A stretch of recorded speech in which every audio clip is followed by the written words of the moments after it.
Bonsoir fidèles téléspectateurs de Ondou TV, bienvenue sur votre émission L'arène politique. L'arène qui sont faibles, il faut les renforcer, il faut des élections crédibles, il faut aussi la sécurité.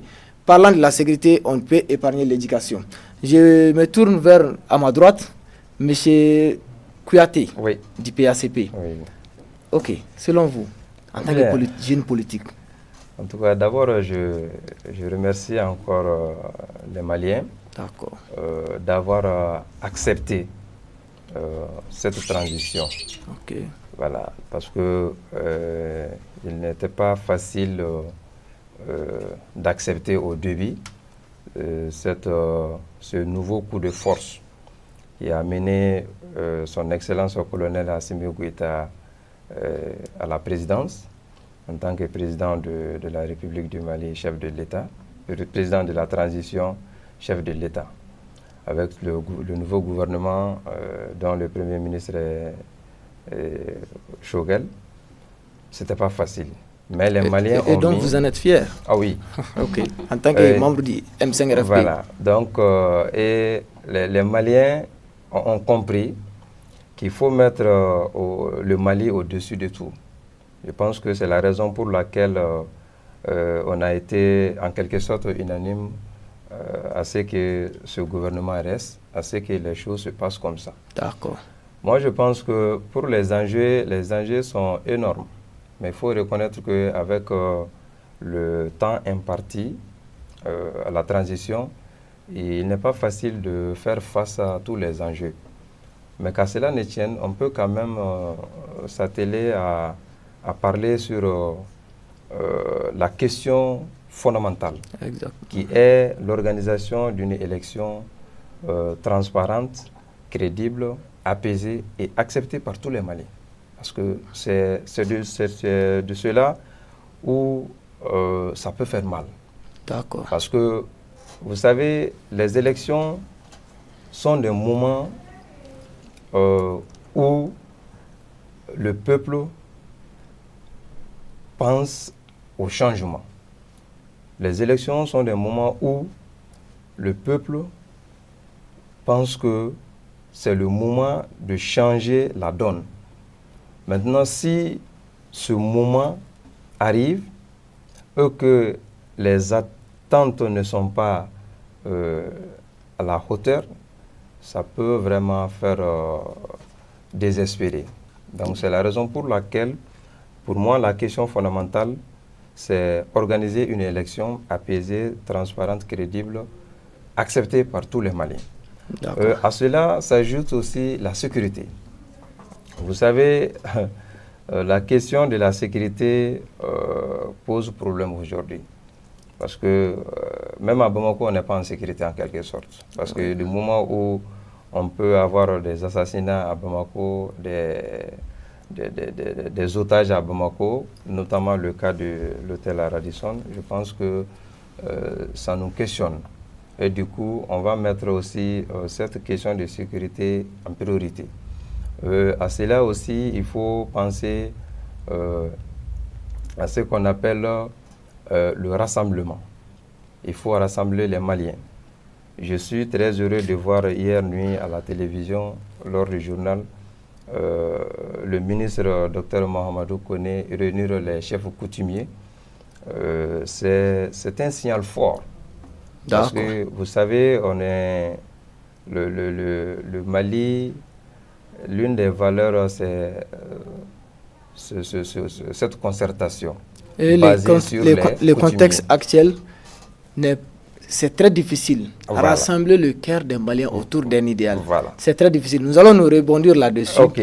Au fur et à mesure qu'on continue les échanges, il n'y a pas de problème. Nous allons nous tendre vers un parti politique qui a su rester au beau milieu. Ni pour ni contre. Le parti Yelema. Quelle est l'analyse ou les enjeux que la jeunesse Yelema a aujourd'hui face à la situation actuelle que le Mali vit? Bonsoir encore, chers téléspectateurs. Bonsoir. Vous savez, dans le contexte où nous vivons aujourd'hui, les enjeux majeurs sont, selon nous, comme Kouyaté l'a si bien dit, l'organisation d'une élection crédible, libre et transparente, la sécurité, et il faut aussi poser des jalons pour la refondation de l'État. Poser des jalons pour un nouvel système éducatif. Parce que le problème majeur de notre pays aujourd'hui, Oui. si tu règles la situation de l'éducation seulement, la plupart sera balayée. Balé, ok.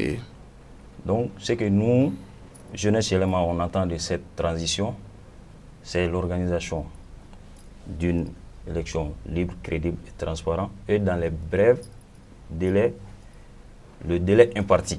Instant. Est-ce que cela va permettre à ce que la transition répond aux attentes des Maliens, qui est organisation d'une élection crédible et transparente, la question de l'éducation. Je pense que avec une transition, la transition avec la baguette magique de faire bouger les choses, de faire changer les choses, par démocratie, c'est faire des élections. Mais quel genre d'élection? La question est là. Notre-Dame, vous en tant qu'acteur de la société civile, transparente et crédible, est-ce que le temps imparti? Avec le temps, selon moi, c'est possible. D'accord. Comme le dit l'adage, qui veut, peut. Ok. Si jamais le président actuel, si réellement c'est ce qu'il veut, et les élections transparentes, ne pas dépasser le temps qui leur est donné. D'accord. Donc ça veut dire que si la volonté est là, Oui. la transition peut bel et bien répondre aux attentes des Maliens vis-à-vis. C'est ça même le souhait de la société civile. Ok. Que la transition se base d'abord sur les élections. D'accord. Parce que c'est à cause de ces élections que tous ces problèmes-là sont arrivés. Donc, après les élections, les problèmes de l'éducation et puis insécurité, on pourra entamer ça. Mais actuellement, parce que vu la transition, toutes les choses du Mali sont bloquées. Nous avons perdu certaines aides internationales, tout et tout. Donc, c'est préférable que le président fasse tout son possible pour organiser les élections pendant ces 18 mois-là. Et après, le reste, on pourra l'entamer, Inch'Allah. Ah, d'accord. On espère bien que les autorités de la transition feront de leur mieux et auront la volonté de faire des élections crédibles et transparentes. Oui. Comme vous l'avez dit, mais l'adage le dit, l'argent n'aime pas l'insécurité, l'argent n'aime pas les bruits. Quand il y a les bruits, c'est tout à fait normal que les partenaires internationaux prennent la tangente. Oui. Le Mali, c'est pour nous. On a perdu beaucoup d'occasions, exactement. Beaucoup d'opportunités à cause de ça. On espère que ça sera pallié par la transition. C'est notre souhait. D'accord. On continue avec le débat avec nos amis des partis politiques. Oui. Maintenant, organiser des élections transparentes, rassembler les Maliens autour d'un idéal. Ça, on a vu les DNI, oui. On a vu les consultations nationales lorsqu'il y a eu le coup d'État. Juste après, quand on prend les DNI, quand on prend ces concertations, on se rend compte qu'il n'est pas du tout facile de rassembler les Maliens autour d'un idéal. Oui. Tout le monde dit qu'on n'a qu'un seul pays, le Mali. Oui. Donc il faut que la bonne marche, ça arrange à tout le monde. Oui. Que le Mali part en dérive, ça n'arrange personne. Pourquoi il est si difficile de rassembler aujourd'hui les Maliens autour d'un idéal? Monsieur Dami, moi je trouve pas ça difficile. Parce que vous savez, dans une idée ou bien dans une proposition, quand vous proposez, il faut que la proposition soit objective. D'accord. Mais quand vous proposez et qu'on voit beaucoup de zones d'ombre, ça fait craindre. Oui, oui. Donc, et ça peut même s'aimer le doute sur l'objectivité de la proposition. Pour ne pas vous couper la parole, ces zones d'ombre se situent où? Bien, ces zones d'ombre se situent au niveau de la forme. D'accord. Vous savez, depuis au moment de Déni, comme vous l'avez dit, le dialogue national est inclusif, mais ça n'a pas été inclusif. Mais et pourtant, l'idéal était de rassembler tous les fils et toutes les filles du pays. Oui. Mais ça n'a pas été ça. Donc ça veut dire que ça veut dire que c'est la forme qui a manqué. Oui. Parce qu'on a vu qu'il y a une partie du pays, de ce pouvoir-là, parce que l'opposition fait partie du pouvoir. Oui. L'opposition, même si ce n'est pas tous les partis de l'opposition, mais on a vu quand même que le baron de l'opposition n'a pas participé au déni. C'était un refus, bien ils n'ont pas été consultés au préalable. Je ne saurais le dire, mais ce qu'on a vu, c'est qu'il n'a pas participé. D'accord. Donc, pour moi, réunir tous les Maliens n'est pas difficile, mais seulement c'est la forme qui manque aux propositions. C'est la forme qui manque à la façon de faire. C'est ce qui fait que les gens sont réticents.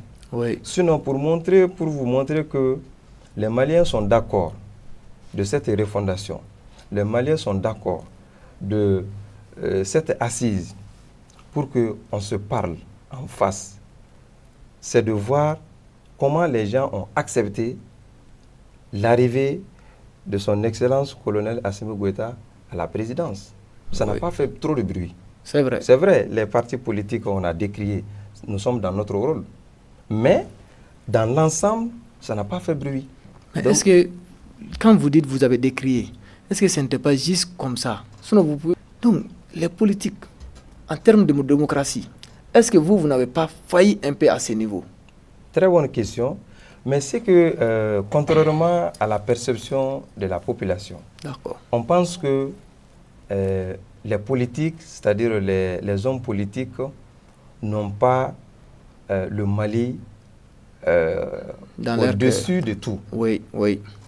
On aurait pu voir les partis politiques se réunir pour faire des marches, pour faire des contestations, pour faire des conférences de presse, pour vraiment décrier ce nouveau coup de force des militaires. Mais pourquoi cela n'a pas été fait? Parce qu'on a juste mis le Mali au-dessus de tout. On dit quel qu'en soit, Assimi, le colonel Assimi, le président de la transition, c'est un Malien comme nous. D'accord. Voilà, donc c'est la raison pour laquelle les politiques n'ont pas dépassé les bornes.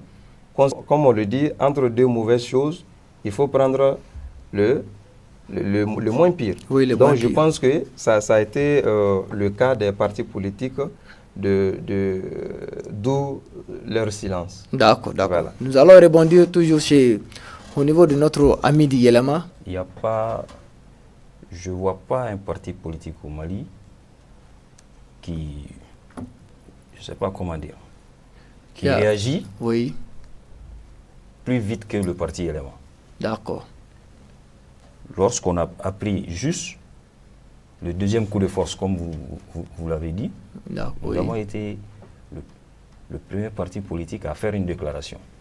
On a condamné, bien sûr, mais à la limite. Oui, oui. Tu peux condamner quelque chose, mais à la limite. Concernant le déni, comme vous l'avez si bien dit, le dialogue national inclusif, mais ça n'a pas été aussi inclusif que ça, parce qu'on a marginalisé quelque part une partie de la population au détriment d'autres parties. Et à la sortie, ce qu'on a constaté, on a vu qu'ils avaient déjà fini avec le document, avant même l'organisation du dialogue. Waouh! Parce qu'il y a eu des propositions très très pertinentes dans les différentes salles qui ont été soi-disant prises en compte, mais qu'on n'a pas vu dans les rapports finaux. Ah bon, des grands forums sont organisés, des colloques sont organisés, des concertations nationales sont organisées, mais les rapports, souvent, on se dit, est-ce que ces rapports-là ne dorment pas dans des tiroirs? Vous savez, Diam, même cette transition, pour ne pas trop pousser, ça continue toujours. Parce que quand Chauvel est venu, il a rencontré pratiquement tous les partis politiques. Oui. Mais à la grande surprise des gens, on voit un gouvernement qui est sorti de je ne sais pas d'où, pour ne pas trop pousser, que la plupart des partis politiques ne s'y reconnaissent pas. Mais pour la bonne marche des choses, comme la transition, ce n'est pas fait pour les partis politiques, c'est nous-mêmes qui le disons. Nous, on est là, on va accompagner la transition. Notre parti, on est dans cette logique. Que l'on soit dans le gouvernement ou hors du gouvernement, on va accompagner la transition. Accompagner la transition ne veut pas dire qu'on va gober tout ce qu'ils vont faire. Ah, là, ça nous rassure. S'ils déroutent, nous on tape. Et on ne tape pas comme ça seulement. Quand ils déroutent, on les met sur le chemin avec des propositions. Exactement. Ceux qui mentionnent ne sont pas pertinentes. Justement. On veut juste faire en sorte que les gens détestent l'autre. Mais faire des propositions de sortie de crise ou bien de l'impasse, ça fait défaut. Nous, on n'a jamais critiqué sans proposer. D'accord. Ça nous rassure. Nous allons nous rebondir vers la société civile. Pourtant, quand on essaie de voir de très près, la démocratie, c'est aussi ça. Il faut que l'opinion de tout un chacun compte avec des propositions. Mais n'empêche, qu'est-ce que vous, en tant qu'acteur de la société civile, comme Adam Dicko, d'ailleurs, vous l'avez perçu comment? On l'a condamné. Ok. Oui, je ne sais pas si tu me suis. On l'a condamné. On a fait une déclaration qu'on condamne. Mais vous, est-ce que vous ne pouvez pas pousser au-delà de ça? Ou bien vous avez voulu mettre le Mali au-delà de tout? Voilà, c'est le même cas que les politiciens. Parce que là où on se trouve maintenant, là, genre on veut sortir très rapidement de cette crise. Ça ne sert à, selon nous, ça ne sert à rien de s'étirer, de créer des querelles, de créer des bruits partout. Au contraire, au lieu que ça nous avance, ça va nous mettre en retard. Quand même, on l'a contesté, mais en silence. Ok. Vous avez fait des condamnations. Oui. Donc ça veut dire que quelque part, est-ce que vous, en tant qu'acteur de la société civile et la politique, est-ce que vous ne vous voyez pas la nuit? Non. Ah, pourtant, nous comptons sur vous, nous qui sommes des citoyens lambda. Non, on voit que et puis nous, genre, on veut la même chose. Cette fois-ci, il y a eu la convergence. Oui. La seule chose qu'on veut est que le pays avance, que le pays sorte de cette crise. Ah d'accord, il ne faut pas que vous voyez la nuit derrière nous, parce que nous comptons sur la société, les acteurs de la société civile comme nos avocats. Parce que tous nos problèmes là, ce sont eux. Hein. N'est-ce pas hein? Oui. Voilà. C'est les politiciens. Mais de là, le fait qu'eux ici sont restés dans leur coin, ils n'ont pas fait de bruit, de ce côté, nous sommes ensemble. Parce qu'on a pensé au pays. Ok, nous allons lancer un appel à tous les fils du pays, à toutes les filles du pays, de placer le Mali haut, de placer le Mali au-dessus de tout. Les intérêts personnels, l'individualisme, que cela disparaît dans nos comportements de tous les jours. Nous allons aller avec le deuxième volet qui est quel rôle peut jouer, qu'on soit politique, qu'on soit acteur de la société civile, qu'on soit jeune tout court, qu'est-ce que nous pouvons jouer comme rôle dans la réussite de cette transition. Monsieur Kouyaté. Bien, une bonne question, Dami. Vous savez, cette jeunesse a été tout le temps trahie. D'accord. Il faut le dire. Je pense qu'on est en train de limiter seulement le rôle de la jeunesse à la propagande, au changement social et à la promotion de la démocratie. Alors, quand vous regardez les différents mouvements menés pour un changement, vous allez voir que ce sont les jeunes qui sont devant. Vous allez voir que derrière ces jeunes, les personnes qu'on peut voir, ce sont les femmes. Oui. Mais qu'est-ce qui se passe dès que l'objectif est atteint? Parce que très généralement, ces propagandes sont couronnées par un succès. Quand la jeunesse se lève, quand la jeunesse demande, elle trouve. Mais malheureusement, après, cette jeunesse, elle est mise à côté. Est-ce que cela n'est pas dû au fait que les jeunes viennent seulement faire du bruit, ils n'ont pas d'agenda, ils n'ont pas un but fixé? Parce que, comme vous l'avez dit, quand les jeunes sont dans les manifestations, dans les contestations, souvent ça aboutit. L'objectif est atteint. Mais une fois que c'est atteint, au niveau des décisions, c'est c'est d'autres personnes qu'on voit, d'autres visages qu'on voit, c'est-à-dire ces barons de la politique, ces vieux de la société civile, ce sont eux qui font les décisions finales. Et quand on essaie de voir la tranche d'âge de 18 à 35 ans, on peut pousser jusqu'à 40 ans, et ils doivent pouvoir décider de ce qui va se passer dans 10 ans, dans 20 ans, dans 30 ans. Mais s'il faut que ceux qui ont 65 ans ou plus, ce soit eux qui décident toujours. Est-ce que leur manière de voir, et quand on essaie de comparer cela à l'évolution actuelle du monde, est-ce qu'ils ne sont pas dépassés par les événements? Est-ce que les jeunes, leur rôle leur a été bien expliqué, tant par les politiciens, tant par les acteurs de la société civile? Est-ce que les jeunes sont orientés par rapport à ces situations-là? Merci. Vous savez, quand tu leur demandes, c'est-à-dire quand tu demandes à ceux-là qui marginalisent les jeunes après l'atteinte des objectifs, ils vont dire que les jeunes n'ont pas d'expérience. Est-ce que l'expérience, elle est innée? L'expérience, elle n'est pas innée, n'est-ce pas? Donc, je pense que tant qu'on ne donne pas la chance à cette jeunesse de s'exécuter, cette jeunesse ne pourra pas avoir de l'expérience. Regardez le mouvement de M5. Ce sont les jeunes qui ont perdu leur âme. Oui.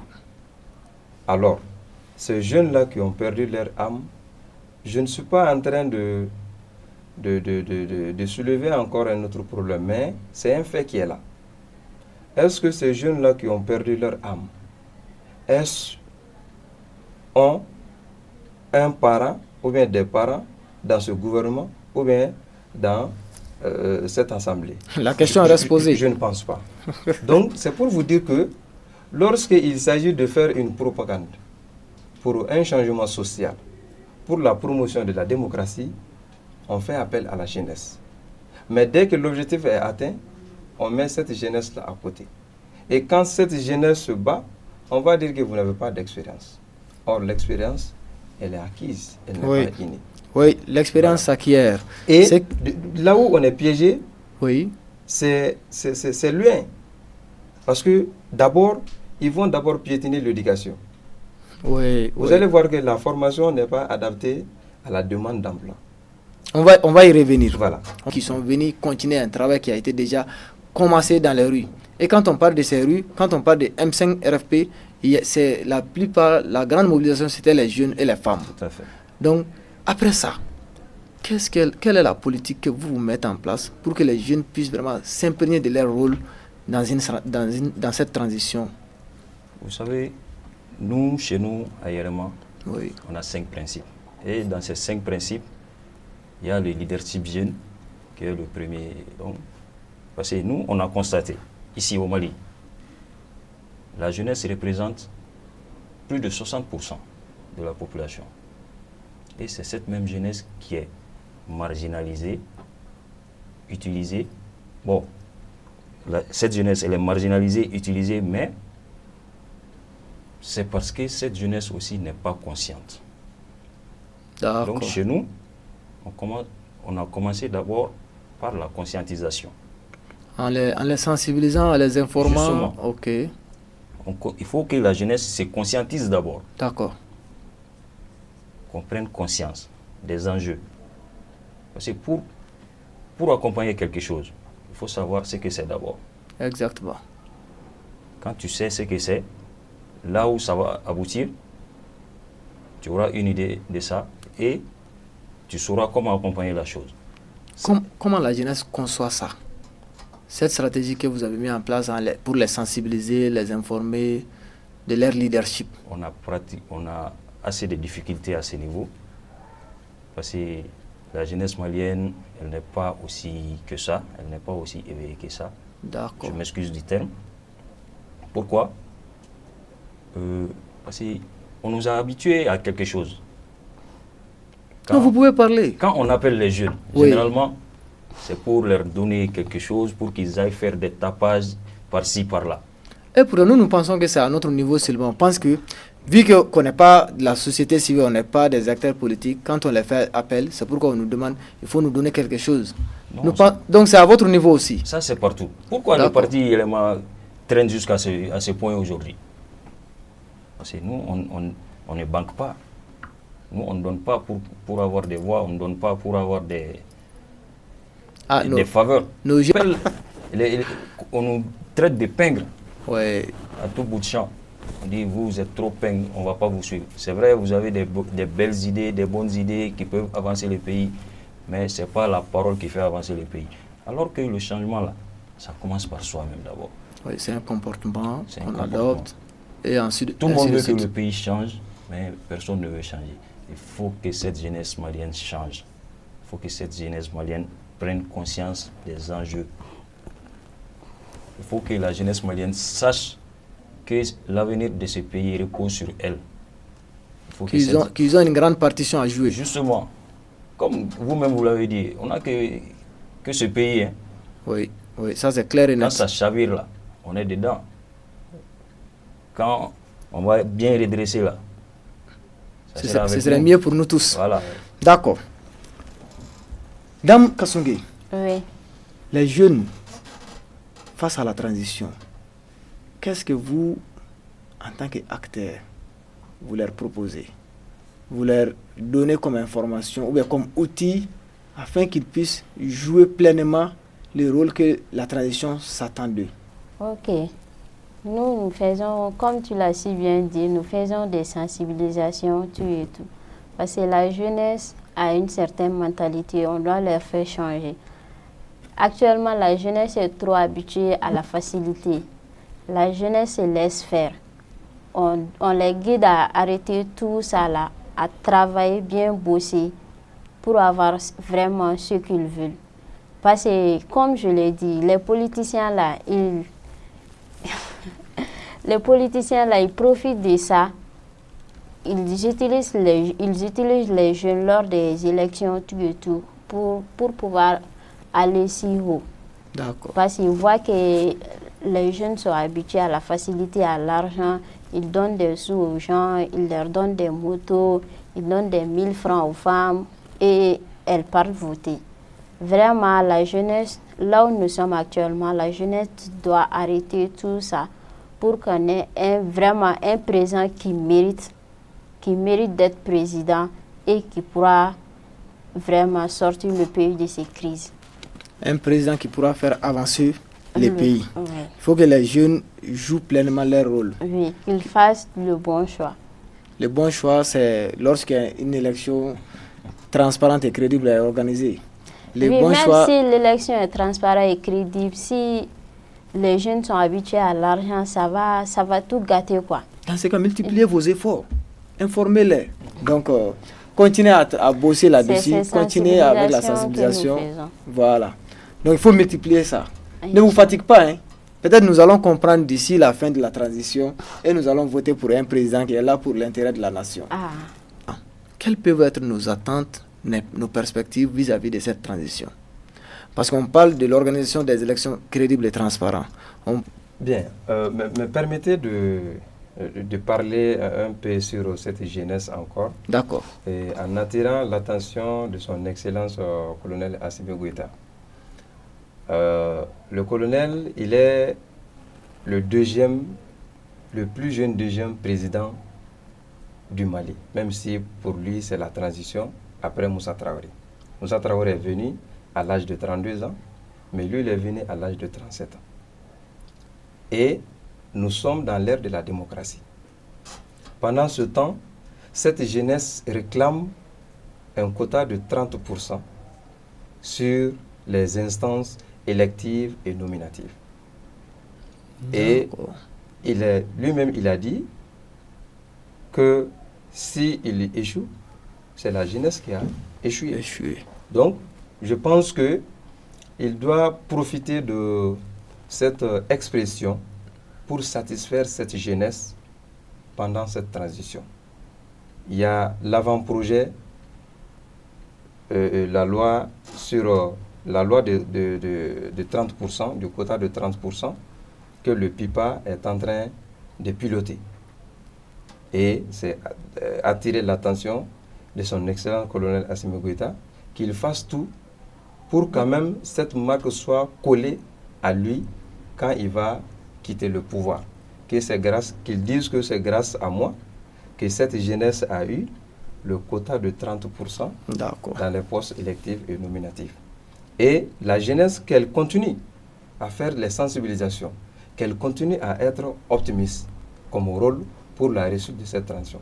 Maintenant, en ce qui concerne les perspectives, moi je pense qu'il faut cette inclusivité. Vraiment, le Mali en a besoin. Toutes les démarches à mener doivent être inclusives. Quand on parle de l'élection, c'est vrai, mais avant le jour de l'élection, il y a des préalables à faire. Donc pour ces préalables, il faut que tous les acteurs concernés à l'organisation de cette élection soient concertés, soient impliqués dans cette gestion. C'est vrai, il y avait la question de l'organe unique pour la gestion des élections. Ce qui fait des bruits. Oui, ça fait des bruits et il n'y a pas eu un consensus. Finalement, le rapport général, la conclusion, c'était de maintenir les structures déjà établies pour l'organisation de l'élection. Je pense que l'organe unique, ce sont les hommes qui sont dedans. Les différentes structures chargées de l'organisation de l'élection, les 3 structures, ce sont les hommes qui sont dedans.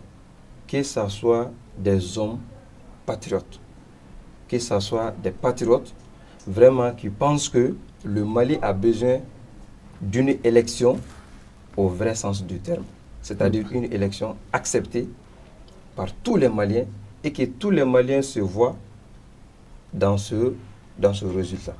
D'accord. Vous qui venez de nous capter, c'est toujours votre émission L'arène politique. Dans vous, les perspectives. On va commencer à poser des jalons. Oui. Comme on le dit, l'État c'est une continuité. Exactement. Bien qu'on a eu un retard de 2 à 3 semaines, cela, selon moi, cela ne doit pas poser de problème. On a juste changé quelques têtes, pas toutes les têtes. Mais la continuité de l'État est là, comme vous l'avez dit. La continuité de l'État est là. Exactement. Maintenant, comme perspective, vous savez, on a une chance, cette fois-ci, pour que l'élection soit crédible, libre et transparente.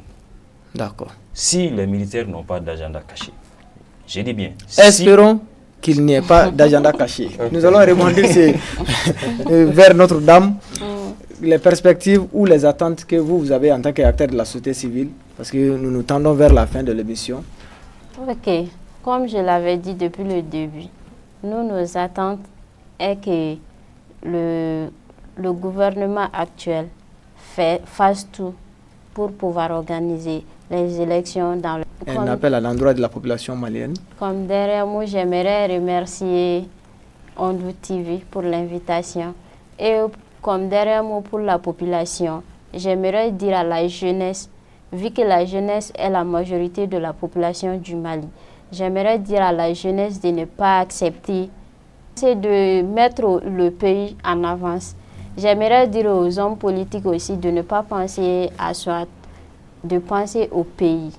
Car ensemble, si on pense au pays, on s'en sortira, Inch'Allah. Ok. Monsieur Kouyaté, oui. Comme dernier mot à l'endroit de nos téléspectateurs. En tout cas, je remercie les téléspectateurs pour leur attention portée sur cette émission. Parce qu'il faut reconnaître qu'il y a certains qui ont laissé leurs préoccupations. Parce que je serai sur le plateau. Il y a certains qui ont laissé leurs préoccupations parce que Awa sera sur le plateau. Il y a certains aussi qui ont laissé leurs préoccupations parce que Yacouba sera sur le plateau. Et d'autres aussi parce que Dami est le présentateur. Donc on ne peut que les remercier. Et remercier aussi le Parti pour l'action civique et patriotique. Parce que vu ce que notre mentor, son Excellence Nyakuro Yasamake fait en matière de construction des écoles, en matière de l'équipement des centres de santé, en matière des actions humanitaires pour les Maliens, je pense que le Parti pour l'action civique et patriotique doit être salué. Sinon, les partis qui sont sur le terrain avant l'élection, pendant l'élection, après l'élection, comme c'est la politique, sinon vraiment, on doit penser à les décorer. D'accord. Vraiment, je vous remercie. C'est nous qui vous remercions pour votre disponibilité. Ok. Monsieur Yacouba Koulibaly. Bon, je vous remercie d'abord, Dami, D'accord. de m'avoir accordé cet honneur d'être ici avec Kouyaté et Awa. Mes derniers mots vont à l'endroit des téléspectateurs, surtout les jeunes. Nous jeunes, il faut qu'on sorte de ce que nous vivons là maintenant. Il faut que nous jeunes, on prend conscience que l'avenir du Mali repose sur nous. Qu'on ne se laisse plus utiliser par des miettes. C'est quelqu'un qui te donne un 5 000 aujourd'hui pour avoir ta voix. Tu ne pourras rien lui reprocher demain. Parce qu'il a déjà payé ce qu'il te devait. Oui, oui. Alors que quelqu'un que tu as choisi par conviction, tu peux tout lui reprocher, tu peux tout lui dire. Donc sortons nous jeunes de ce que nous vivons, Inch'Allah, en se donnant la main, en mettant le Mali au-delà de tout, on va s'en sortir. Merci, M. Koulibaly. C'est ce qui va mettre fin à notre causerie d'aujourd'hui. Oui. Le temps imparti est presque terminé. Oui, donc nous remercions nos fidèles téléspectateurs et nous vous rappelons que l'arène politique, c'est chaque dimanche sur Ondou TV à partir de 20h30. Et nous allons clôturer le débat par ces mots. Les jeunes, sortons de ces carcans de moi et plaçons le Mali au devant de tout. Sur ce, nous vous remercions pour votre aimable fidélité.